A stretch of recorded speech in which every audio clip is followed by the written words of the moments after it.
Students, welcome back to our channel Gyan Lab once again. तो आज हम आपके लिए लेकर आए हैं आपके मॉलिक्यूलर बेसिस ऑफ इनहेरिटेंस का लास्ट सेशन। जी हाँ, फाइनली ये चैप्टर खत्म होने आया है। आज के सेशन में हम बात करेंगे डीएनए फिंगरप्रिंटिंग प्रोसेस के बारे में। तो आपने बहुत बार सुना होगा कि डीएनए फिंगरप्रिंट क्या होता है या डीएनए प्रिंटिंग क्या होती है या लोग अपना डीएनए कैसे मैच करते हैं। तो सबसे पहले तो मैं आपका ये मिसकंसेप्ट निकाल दूं कि फिंगरप्रिंट का मतलब आपके फिंगर्स का साइज मैच करना, ऐसा बिल्कुल नहीं है। डीएनए फिंगरप्रिंटिंग एक टोटली डिफरेंट और टोटली न्यू कॉन्सेप्ट है जो एलेक्स जेफरी सर और लालजी सिंह जी ने हमको बताया था। तो इस टॉपिक के बारे में आज हम डिटेल में पढ़ेंगे और मैं कोशिश करूंगी आपको सिंपल से सिंपल लैंग्वेज में ये प्रोसेस जल्दी से जल्दी तरीके से समझाने की। तो चलिए देखते हैं इंट्रोडक्शन में हमें क्या दिया गया है। ऑलराइट, सो सबसे पहले हमें इंट्रोडक्शन में क्या दिया है डीएनए फिंगरप्रिंटिंग के बारे में। हमारे डीएनए में जीन्स प्रेजेंट होते हैं। डीएनए में क्या प्रेजेंट होते हैं? जीन्स प्रेजेंट होते हैं और ये जीन्स किसी ना किसी फंक्शन के लिए, किसी ना किसी प्रोटीन के लिए एनकोड करते हैं। ओके, और ये जीन्स जो होते हैं ये पर्टिकुलर टाइप के सीक्वेंसेस से बने होते हैं। किससे?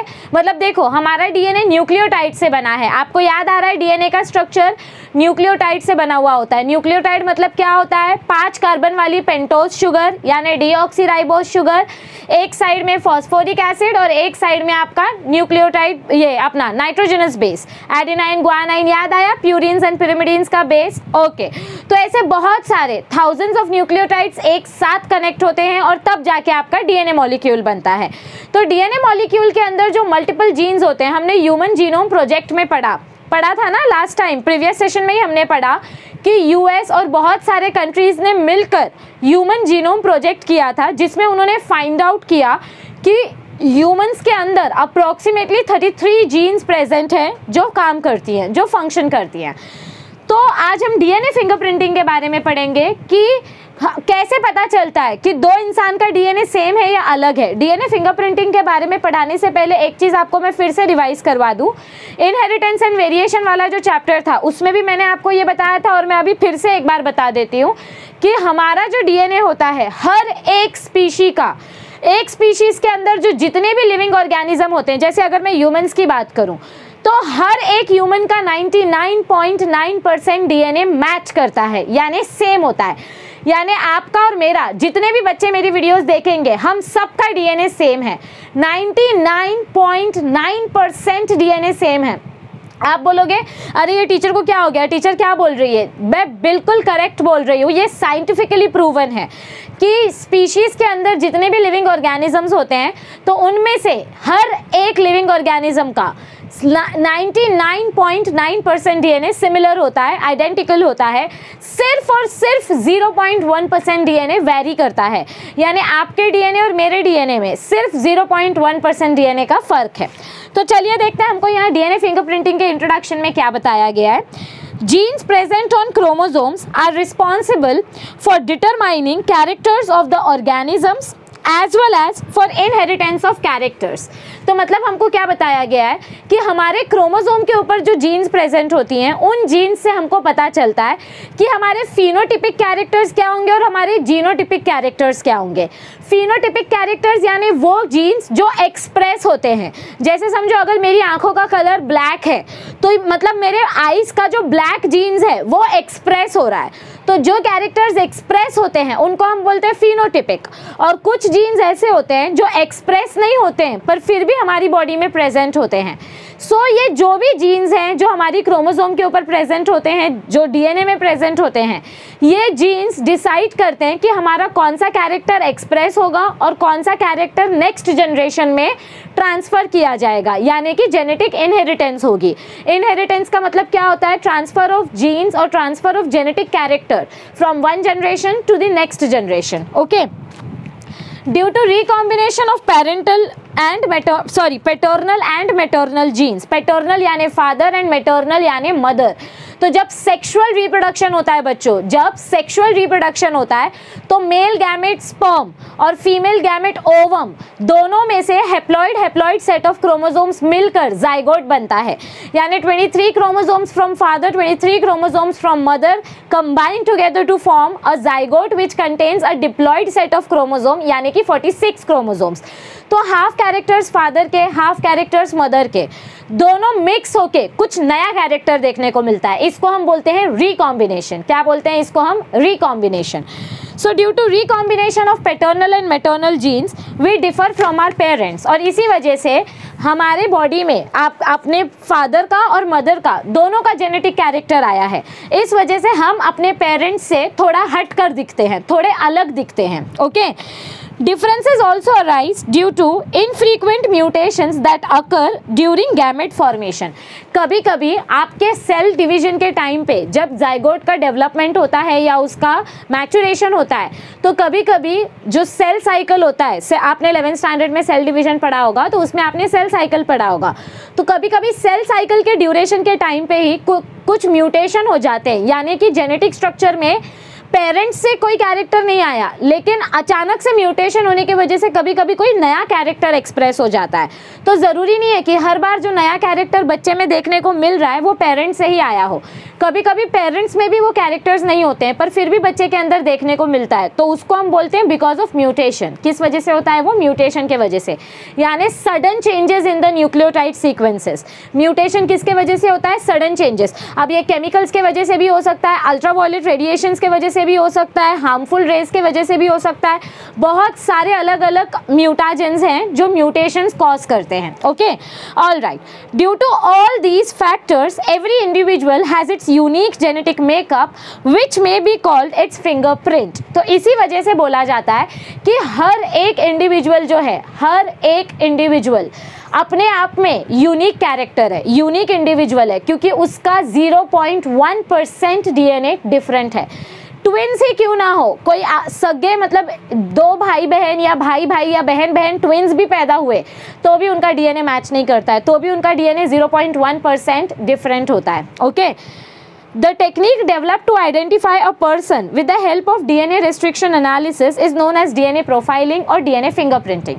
तो क्या बताया गया है हमको यहाँ पर कि जिस टेक्निक की मदद से हम दो इंडिविजुअल्स के बीच में डिफरेंस पता कर पाते हैं, उस टेक्निक को हम बोलते हैं DNA प्रोफाइलिंग, यानी कि DNA चेक करना, या DNA के अंदर जो वो 0.1% सीक्वेंसेस डिफरेंट हैं उन सीक्वेंसेस को पता करना। इसको हम बोलते हैं DNA फिंगरप्रिंटिंग या DNA प्रोफाइलिंग। और ये टेक्निक सबसे पहले हमको दी थी British scientist. The technique of fingerprinting was first given by British geneticist doctor Alec Jeffreys in 1984। Doctor Alec Jeffreys ने हमको ये टेक्निक दी थी डीएनए फिंगरप्रिंटिंग की 1984 में। ओके, और 1988 में डॉक्टर लालजी सिंह ने इंडिया में ये टेक्निक एस्टैब्लिश की, और इसीलिए डॉक्टर लालजी सिंह को इंडिया का फादर ऑफ डीएनए फिंगरप्रिंटिंग बोला जाता है। तो दोनों का नाम याद रखिए, doctor Alec Jeffreys and doctor Lalji Singh. तो अब हम बढ़ते हैं आगे। आगे देखो हमको डिस्क्रिप्शन में क्या दिया गया है। DNA fingerprinting technique is based on identification of nucleotide sequence present in the wonder molecule। तो हमारा ये जो मैजिकल मॉलिक्यूल है DNA, जिसको हम वंडर मॉलिक्यूल बोलते हैं, ये जो DNA मॉलिक्यूल है, इस DNA मॉलिक्यूल के सीक्वेंसेस ह्यूमन जीनोम प्रोजेक्ट में पता लगाए गए। ह्यूमन जीनोम प्रोजेक्ट का एम ही यही था कि डीएनए के सीक्वेंसेस को हम स्टडी करें और कितने जीन्स प्रेजेंट हैं वो आइडेंटिफाई करें।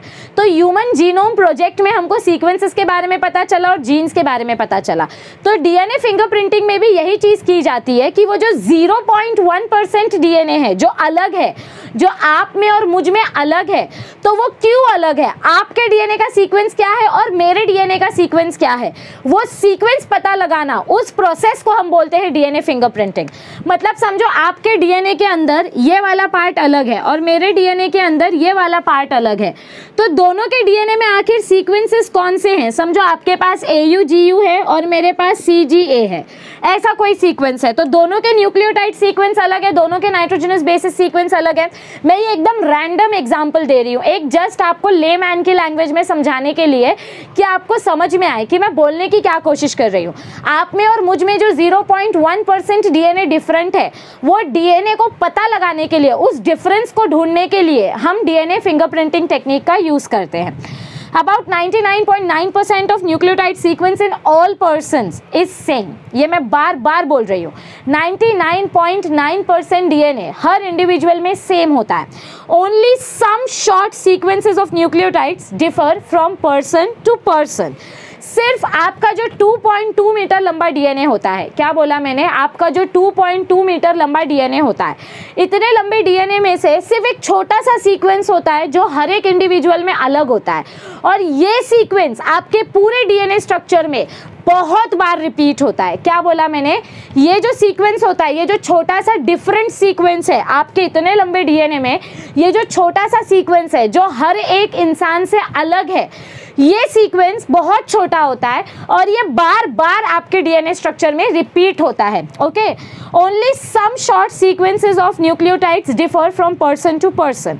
इन the population every person shows unusual sequences of 20 to 100 base pairs. तो क्या बोला गया है हमको यहाँ पर कि हर एक इंडिविजुअल में 0.1% का जो सीक्वेंस है, 0.1% का जो डीएनए है वो डिफरेंट है। तो वो कितने न्यूक्लियोटाइड सीक्वेंसेस से बना है, कम से कम 20 न्यूक्लियोटाइड्स और ज़्यादा से ज़्यादा 100 न्यूक्लियोटाइड्स का जो सीक्वेंस होता है, एक पूरा जो डीएनए का सेगमेंट होता है, 20 न्यूक्लियोटाइड से लेकर 100 न्यूक्लियोटाइड्स तक का जो सेगमेंट होता है, ये सेगमेंट हर इंडिविजुअल में अलग होता है, ये सेगमेंट हर इंडिविजुअल में अलग होता है। Okay, which are repeated several times. और ये समझो आपका, मैं अगर इधर पे डीएनए स्ट्रक्चर ड्रॉ करके दिखाऊं, just try to understand, I will help you. Okay, इधर देखो, समझो ऐसे इतना लंबा आपका डीएनए स्ट्रक्चर है। ओके, डबल स्ट्रैंडेड है। अब इस पूरे डीएनए स्ट्रक्चर में समझो 20 न्यूक्लियोटाइड सीक्वेंसेस जो हैं, 20 न्यूक्लियोटाइड सीक्वेंस जो है वो बाकी सारे इंडिविजुअल्स से अलग है। समझो मैं अपना डीएनए की बात कर रही हूँ, तो हो सकता है कि मेरे डीएनए में एक शॉर्ट सीक्वेंस ऐसा हो जो आपके डीएनए से मैच ना करता हो, तो वो जो शॉर्ट सीक्वेंस है वो मेरे डीएनए में बार बार रिपीट होगा। क्या होगा, वो बार बार रिपीट होगा। तो ये जो सेम सीक्वेंस बार बार रिपीट हो रहा है, यही सीक्वेंस है जो मुझ में और आप में डिफरेंस बता रहा है। मेरा डीएनए और आपका डीएनए सिर्फ 0.1% अलग है, तो वो जो 0.1% डिफरेंट डीएनए है वो इन शॉर्ट सीक्वेंसेस के वजह से है। और इन शॉर्ट रिपीटिंग सीक्वेंसेस को हम बोलते हैं वेरिएबल नंबर टैंडम रिपीट्स। क्या बोलते हैं इसको हम, variable number tandem repeats, VNTR।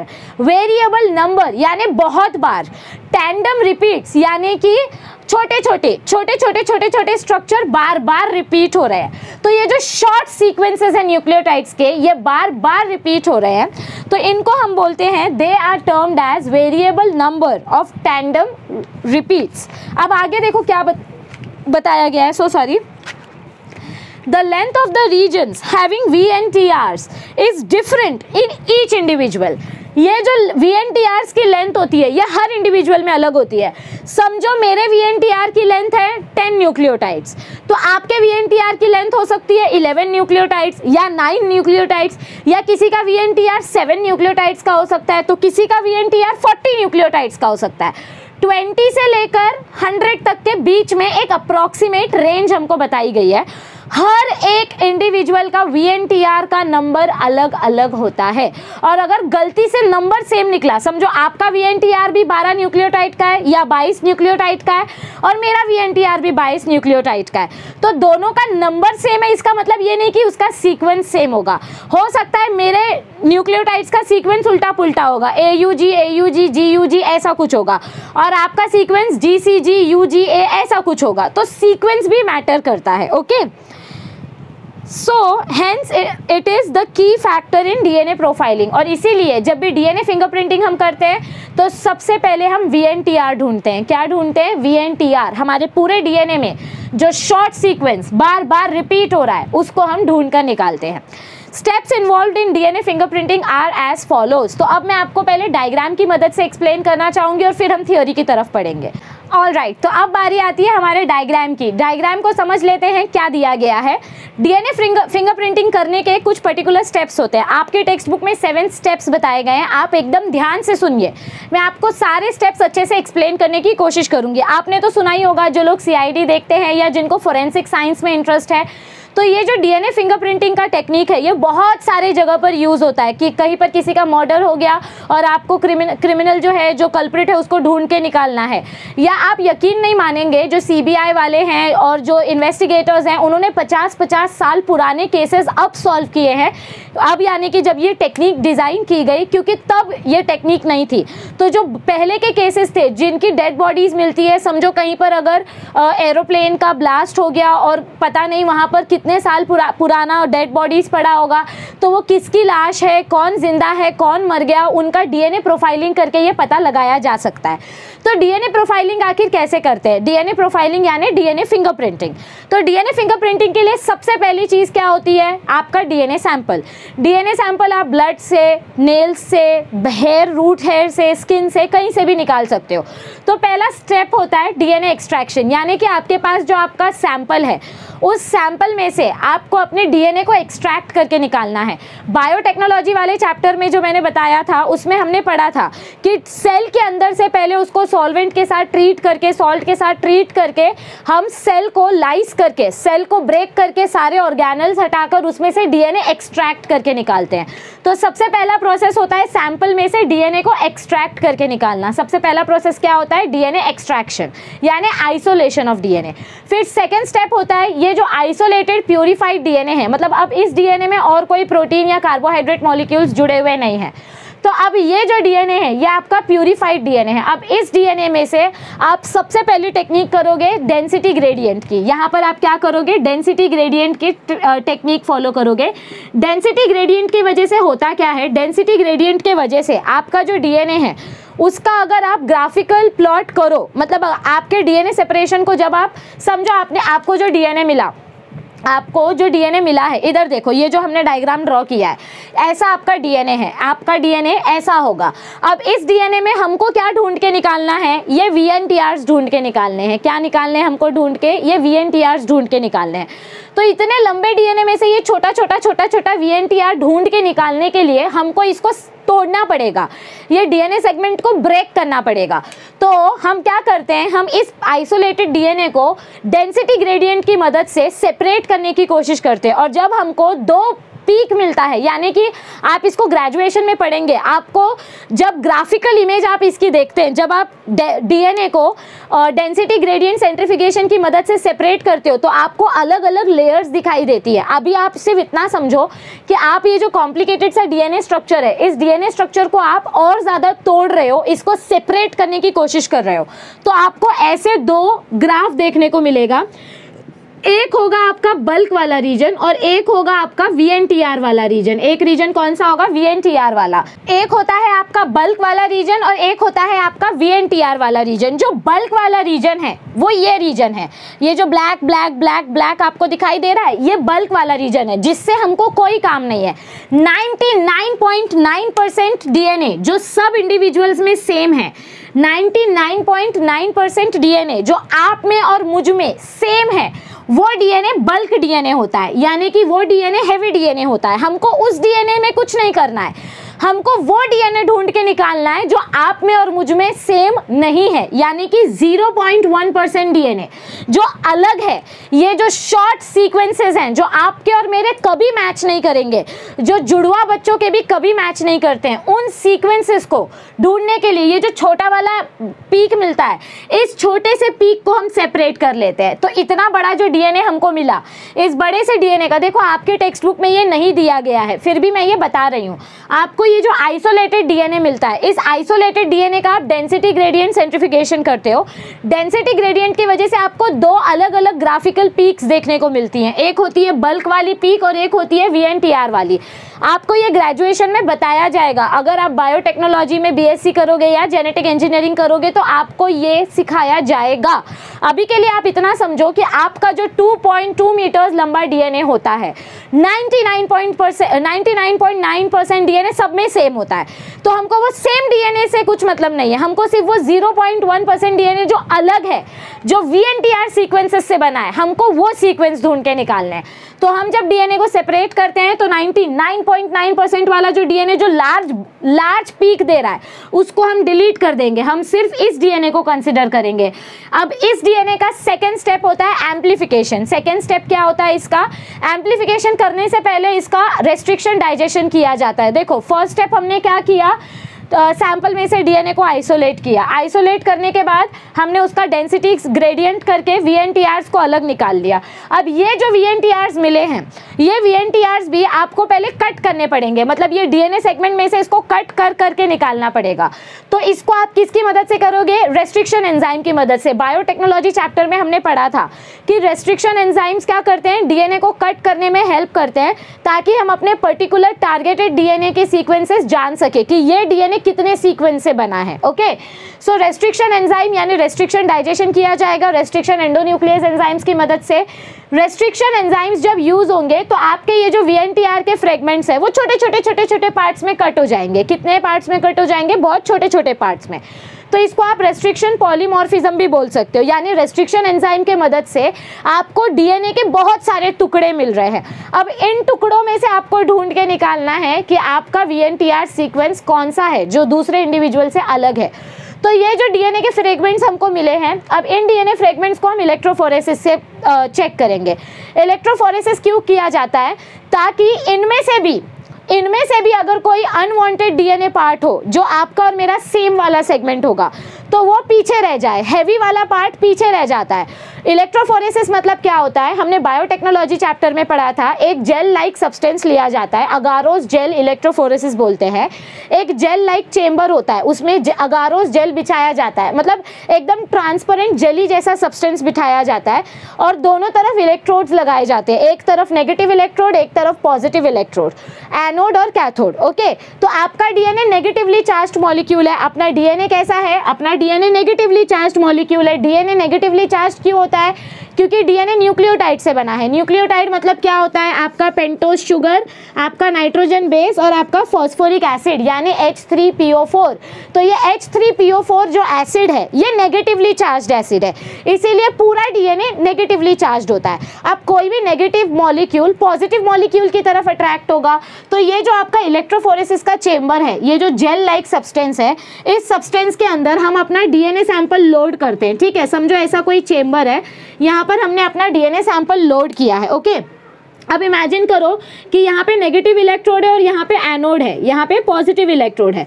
तो आपका डीएनए जो है, अब इस डीएनए में से जो छोटे छोटे फ्रेगमेंट्स होंगे, देखो आपने देखा होगा कि जब रोड पर बहुत ज़्यादा ट्रैफिक होता है तो सबसे पहले वो ट्रैफिक में से कौन बच के निकलता है? साइकिल चलाने वाले लोग।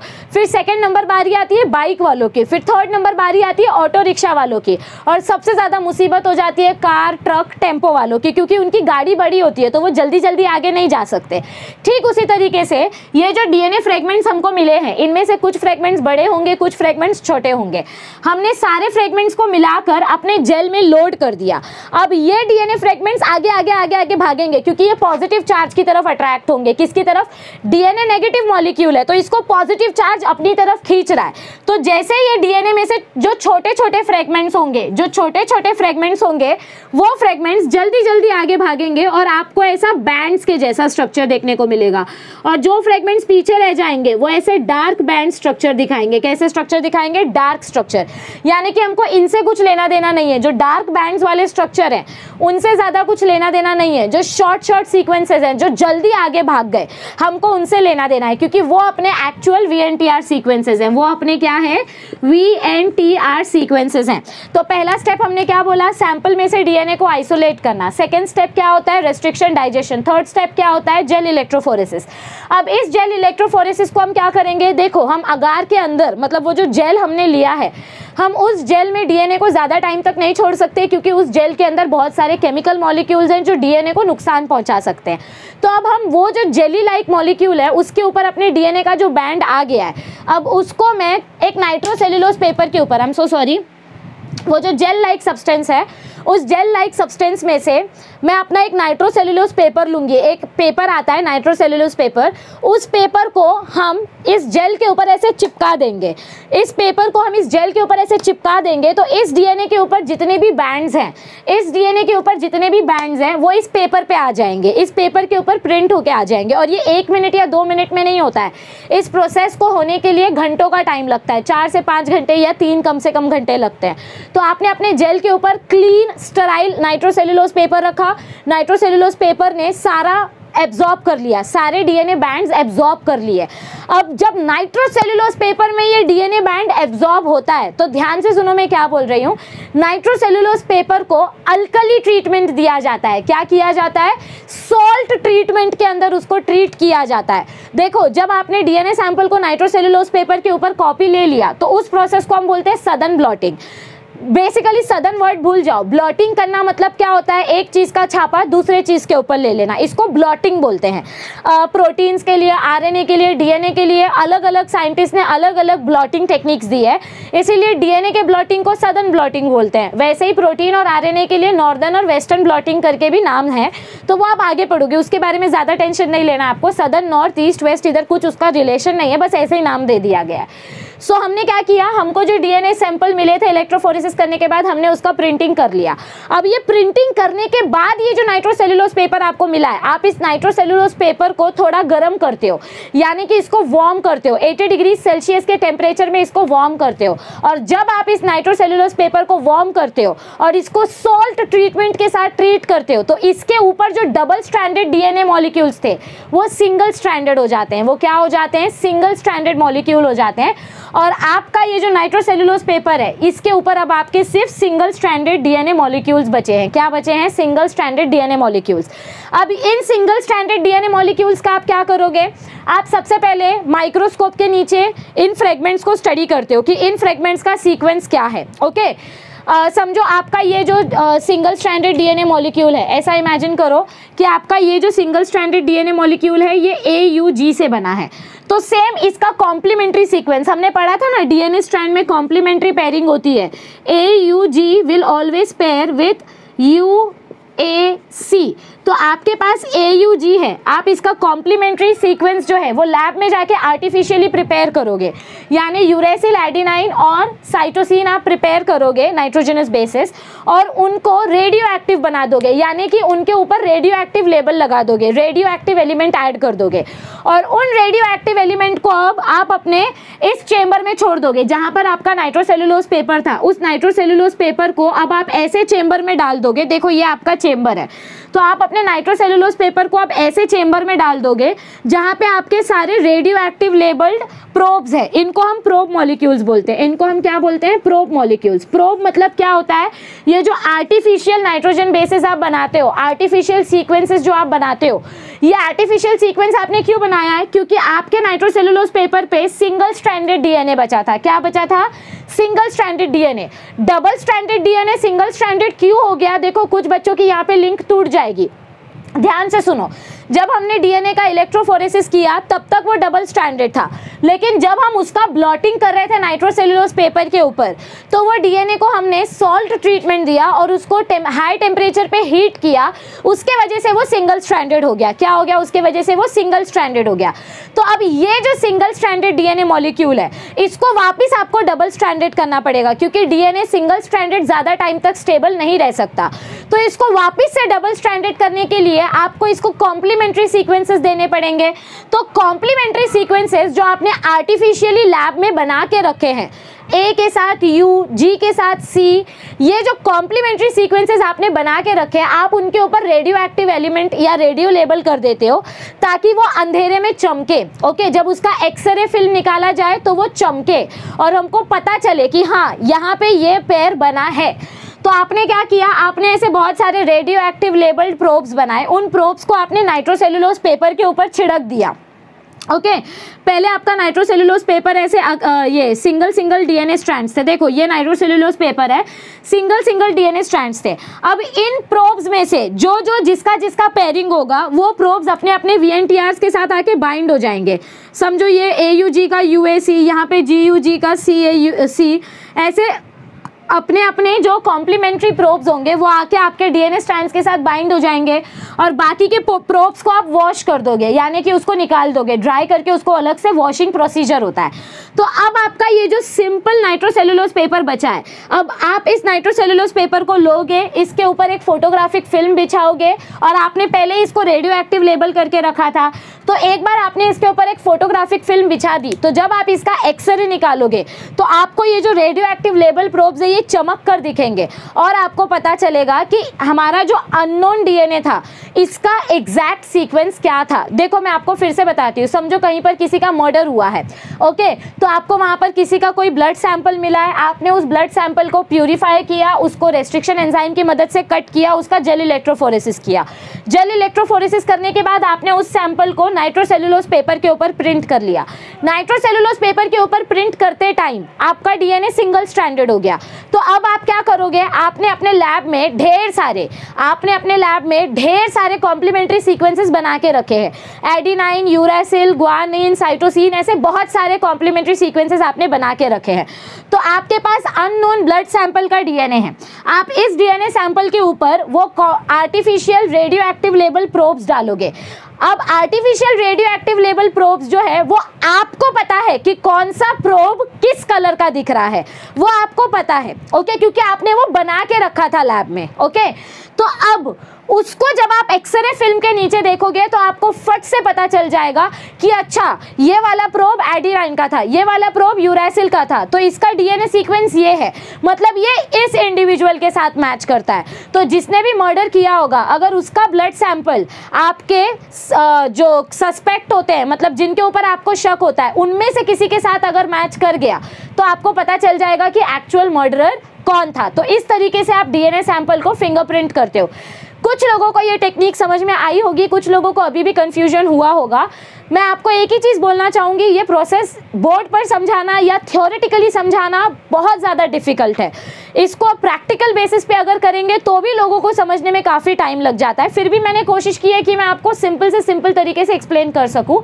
थ्योरी में एक और बार देख लेते तो आपको और अच्छे से क्लियर हो जाएगा। और लास्ट में आपके लिए एक स्पेशल क्वेश्चन रहेगा जहाँ पे आपको एक क्राइम इन्वेस्टिगेशन सॉल्व करना है, तो वीडियो को पूरा देखना, ओके, क्योंकि लास्ट में आप सब लोग सीबीआई बन के एक क्राइम इन्वेस्टिगेशन सॉल्व करोगे, okay.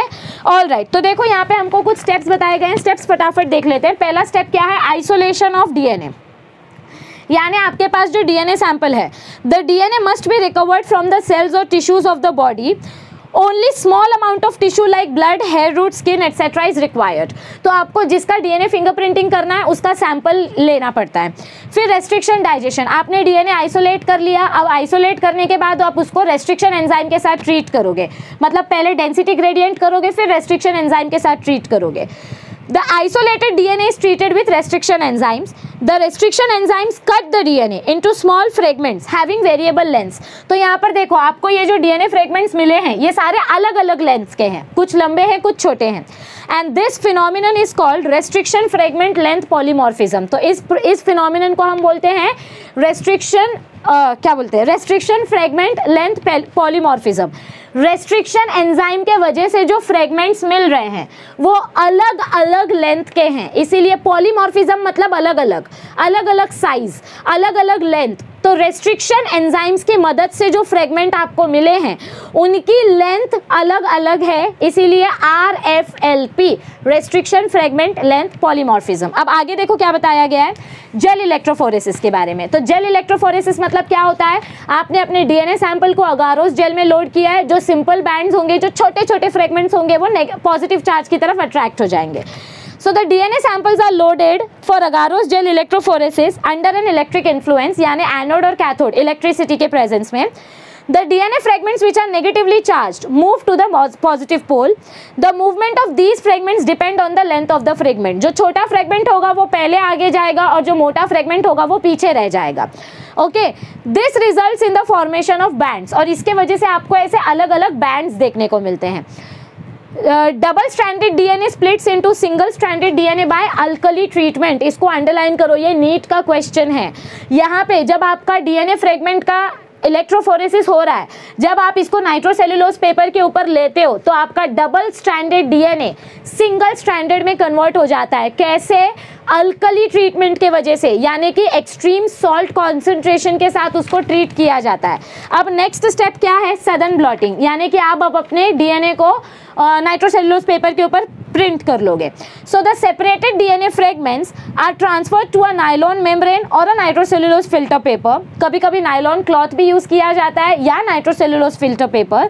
Bye placing it over the gel and soaking them with filter paper overnight. तो देखो इधर पे क्या बोला गया है, एक पूरी रात के लिए, मतलब कम से कम 8 से 10 घंटे के लिए आप अपने फिल्टर पेपर को जेल के ऊपर रख के छोड़ देते हो, ताकि जेल के अंदर के जितने भी डीएनए फ्रेगमेंट्स है वो फिल्टर पेपर के ऊपर कॉपी हो जाए। फिर नेक्स्ट होता है सिलेक्शन ऑफ डीएनए प्रोब्स, यानी यहाँ पे आपके जो आर्टिफिशियल डीएनए प्रोब्स आपने बना के रखे हैं, आप उन डीएनए प्रोब्स को अपने नाइट्रोसेल्युलोज फिल्टर पेपर के ऊपर डालोगे। So a known sequence of single stranded DNA is prepared.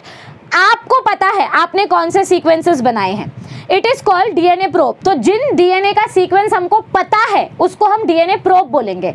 इसका सीक्वेंस हमको नहीं पता क्योंकि ये तो अननोन डीएनए सैंपल है, लेकिन हमने जो लैब में डीएनए फ्रेगमेंट्स बनाए हैं उनका सीक्वेंस हमको पता है, तो उसको हम प्रोब्स बोलते हैं। DNA probe is obtain from organisms और prepared by cDNA preparation method. आप इसको डायरेक्ट किसी नॉन ऑर्गेनिज्म से भी ले सकते हो या cDNA लाइब्रेरी से भी ले सकते हो। The DNA probe is labelled with radio active isotopes. In DNA probe के ऊपर आप क्या करते हो, रेडियो एक्टिव आइसोटोप्स लगा देते हो ताकि अंधेरे में ये चमक कर दिखे। फिर आता है नेक्स्ट प्रोसेस, हाइब्रिडाइजेशन। हाइब्रिडाइजेशन मतलब क्या होता है, आपके पास पहले से सिंगल स्ट्रैंडेड डीएनए थे, उसके ऊपर आपने रेडियो लेबल प्रोब्स लगा दिए, तो अब आपको ये जो न्यू डीएनए दिखाई दे रहा है, red black red black red black, ये हाइब्रिडाइज्ड डीएनए है। यानी आधे स्ट्रैंड्स नेचुरल है और आधे स्ट्रैंड्स आर्टिफिशियल आपने ऐड किए हुए हैं जो डीएनए प्रोब्स हैं, तो इसको हम हाइब्रिडाइज्ड बोलते हैं। हाइब्रिडाइज्ड यानी कि mixture. So probe is added, probe DNA is added to the nitrocellulose filter paper containing host DNA। तो ये आपका host DNA है, इसके ऊपर आपने अपने DNA के probes ऐड कर दिए, तो अब दोनों के बीच में complementary pairing होगी। क्या होगी? दोनों के बीच में complementary pairing होगी। The single stranded DNA probe pairs with the complementary base sequence of the host DNA strand। As a result, DNA hybrids are formed। तो इसके वजह से आपको क्या दिखाई दे रहा है कि DNA का हाइब्रिड फॉर्म हुआ है on the nitrocellulose filter paper. तो देखो नाइट्रोसेल्युलोज फिल्टर पेपर के ऊपर आपको अलग अलग हाइब्रिड्स फॉर्म होते हुए दिखाई दे रहा है। Remaining single stranded DNA probe fragments are washed off. और जो बचे हुए प्रोब्स हैं जो बच जाएंगे उसको आप साइड में निकाल दोगे। सिर्फ इस नाइट्रोसेल्युलोज पेपर को उठा के आप इसके ऊपर एक फोटोग्राफिक फिल्म बिछा देते हो और उस फोटोग्राफिक फिल्म को आप एक्सरे निकालते हो। So the nitro and now comes the last step, photography. The nitrocellulose filter paper is photographed on an X-ray film by auto radiography. तो इस प्रोसेस को हम बोलते हैं ऑटो रेडियोग्राफी। ऑटो रेडियोग्राफी मतलब क्या होता है, रेडियो एक्टिव मॉलिक्यूल्स जो ये आपने जो आइसोटोप्स ऐड किए थे, जो रेडियो एक्टिव मॉलिक्यूल्स है जो अंधेरे में चमकते हैं, उनको जब आप फोटोग्राफिक फिल्म निकालते हो, एक्सरे निकालते हो, तो उसको हम बोलते हैं ऑटो रेडियोग्राफी। ये याद रखो। The film is analyse to determine the presence of hybrid DNA. और ये जो फिल्म आपको मिली है, यानी जो फोटोग्राफिक इमेज आपको मिली है, अब इस इमेज से आप पता करोगे कि आपका जो डीएनए सैंपल है वो किसके साथ मैच कर रहा है। एप्लीकेशंस ऑफ फिंगरप्रिंटिंग देखो क्या बताए गए हैं। In forensic science, DNA fingerprinting is used to solve problems of rape and some complicated murder cases. DNA fingerprinting is used to find out the biological father or mother or both of the child in case of a disputed parentage.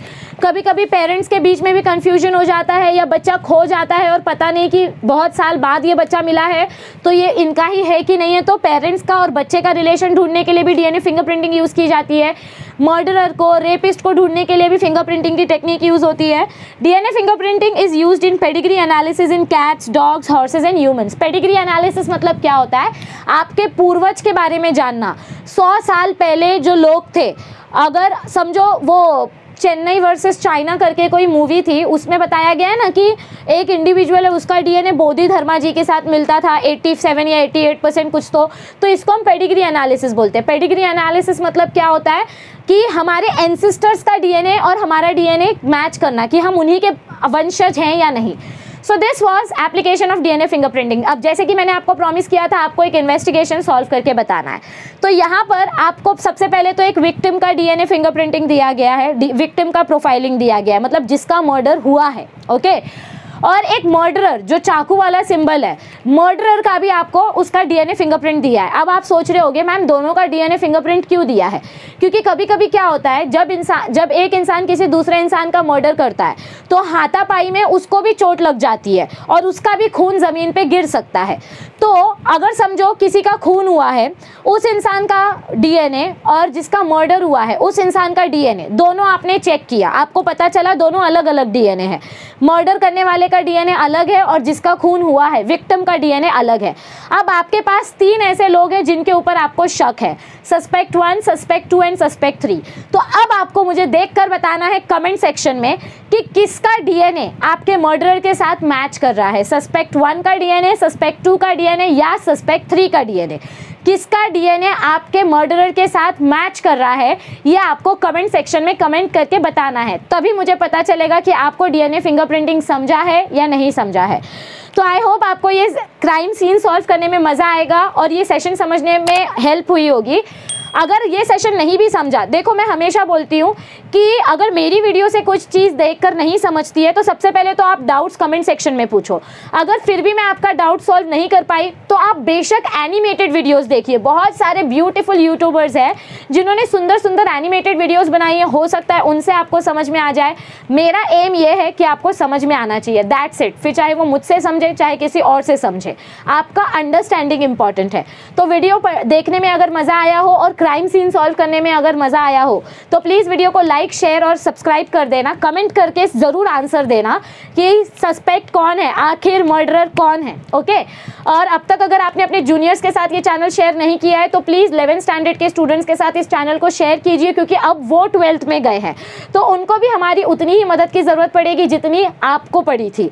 तो आप अच्छे seniors बनिए और अपने juniors के साथ channel को share कीजिए। ढेर सारा प्यार जैसे अब तक दिखाते आ रहे हैं दिखाते रहिए, हम आपके लिए नई नई वीडियोस लाते रहेंगे। I wish you all the best for your preparation. Start preparing for your NEET CET and keep preparing for your boards and take care of your health. See you, stay tuned, see you soon.